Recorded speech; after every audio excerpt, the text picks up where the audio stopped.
Salut à tous, écoutez encore une fois dans ce format dans lequel je partage ce qui se passe un peu dans le monde, au Pakistan et pourquoi l'expatriation c'est important.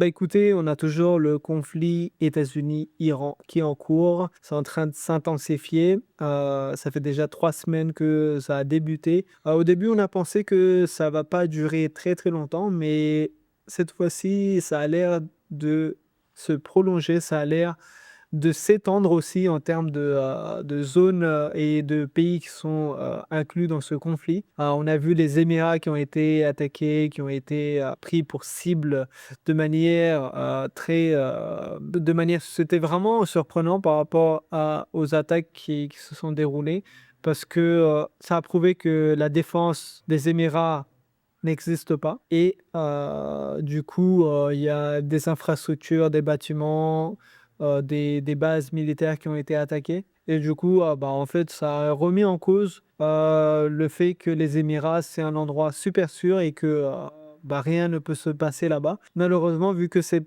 placé dans une zone assez, où il y a pas mal de pression, donc on peut espérer que le Golfe va souffrir et les Émirats, en fait, ils vont perdre leur place de, zone, où, rien ne peut se passer. Du coup, on a le détroit de d'Ormuz aussi qui est pris,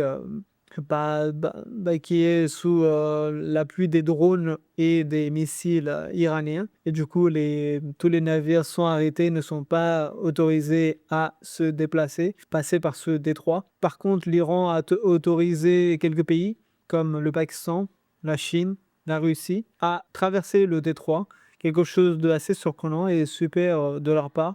Ça prouve que le Pakistan joue un rôle important et le Pakistan compte beaucoup pour l'Iran. C'est pour ça qu'ils ont autorisé le Pakistan à passer par là, sachant qu'il y a plusieurs années, l'Iran n'appréciait pas beaucoup le Pakistan et l'Iran était, sous, l'influence indienne. En fait, ils étaient aussi, derrière les attaques et le terrorisme au Balochistan, malheureusement. Du coup, en fait, tout ça, ça a engendré pas mal de montées de prix et de tensions dans le monde parce qu'il y a beaucoup de navires qui passent par là et du coup, malheureusement, ça pose un problème. Ensuite, écoutez, on a encore une fois l'armée pakistanaise qui est en train de faire des opérations en Afghanistan contre le régime taliban. Ce régime taliban qui est différent de celui, qu'il y avait dans le passé. Dans le passé, les talibans avaient une relation assez correcte avec le Pakistan. Ils respectaient, ils ne, soutenaient pas les actions indiennes contre le Pakistan, ils ne propageaient pas du terrorisme au Pakistan, mais maintenant les choses ont changé. C'est plus la même génération et du coup le Pakistan est obligé de faire cela. Donc ça prouve aussi qu'il y a une montée en puissance de l'armée pakistanaise dans le monde. Le Pakistan se projette en dehors de ses frontières.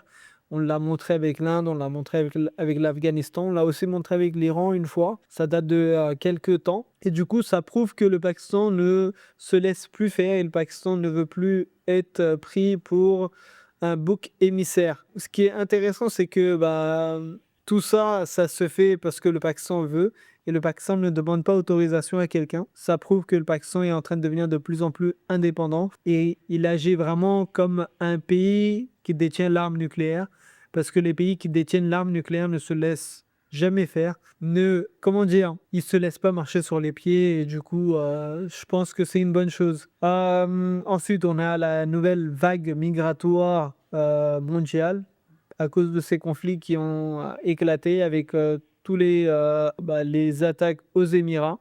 Automatiquement, ça pousse les expats, ça pousse les étrangers qui vivent dans ces pays à revenir dans leur pays d'origine. Malheureusement, ça va augmenter la pression migratoire en Europe. Automatiquement, il y a une politique de fermeture des frontières qui va se déclencher et automatiquement, tout ça, ça va que faire augmenter le racisme et je pense qu'on a beaucoup de chances que des partis fascistes, des partis d'extrême droite passent aux élections parce que il y aura une pression migratoire qui est énorme et ceux qui sont d'origine, ceux qui sont vraiment des patriotes, en fait, ils en auront marre de ça, ils voudront reprendre le contrôle. Donc voilà, donc avec tous ces conflits-là, on a vu que le Pakistan est en train de se positionner comme le grand frère dans les pays musulmans. C'est plus le pays musulman qui se laissait faire et que on lui disait qu'est-ce qu'il devait faire. Non, le Pakistan est en train de se montrer et en train de prendre des décisions assez importantes. Et grâce à son positionnement géographique et le fait d'avoir une nation soudée, le fait d'avoir une armée forte, ça joue un rôle important. Avec tous les problèmes qu'il y a aux Émirats et le blocage des ports et le détroit de Dormuz qui est fermé, automatiquement, ça donne plus d'opportunités à Karachi, au port de Karachi et au port de Gwadar de se développer parce qu'ils sont plus loin, ils ne sont pas affectés, ils ne sont pas sous l'influence du détroit d'Ormuz, ils ne dépendent pas de ça. Donc super, je pense que ça va permettre au port de Gwadar et au port de Karachi de se développer et automatiquement il y aura un pivot, il y a pas mal de pays qui vont se shifter pour aller au port de Karachi pour accéder à l'Asie centrale, à la Chine directement. Donc affaire à suivre. Ensuite, concernant les expatriés, je pense que lorsque vous décidez de déménager dans un pays, choisissez un pays fort, choisissez un pays où la nation est soudée, choisissez un pays où l'armée a une part importante et qui joue un rôle important dans le développement du pays. Parce qu'automatiquement, on l'a vu depuis des années et des années que quand l'armée est faible, quand la nation est divisée en plusieurs morceaux, automatiquement, ces pays, il suffit d'avoir une petite crise et il suffit d'avoir quelques attaques de l'extérieur pour disparaître. Donc, quelque chose de super important, il faut comprendre ça et faut vraiment décider, il faut vraiment revoir l'endroit où vous souhaitez vivre un jour. Donc, choisissez vraiment de manière sérieuse, de manière super réfléchie l'endroit où vous souhaitez vivre. Les Émirats, pour moi, c'était pas possible parce que j'avais vu déjà que c'était une bulle spéculative qui pouvait éclater à n'importe quelle crise. On l'a vu, ça a éclaté pendant le Covid, ça va éclater maintenant, c'est en train d'éclater. Donc voilà, donc faut réfléchir à ça. Donc pour l'instant, on a ces choses-là qui se développent. Pakistan, les choses sont en train de s'améliorer, il y a pas mal de choses qui sont rentrées en ordre. Je suis vraiment content par rapport à la réaction et à la maturité de la nation pakistanaise.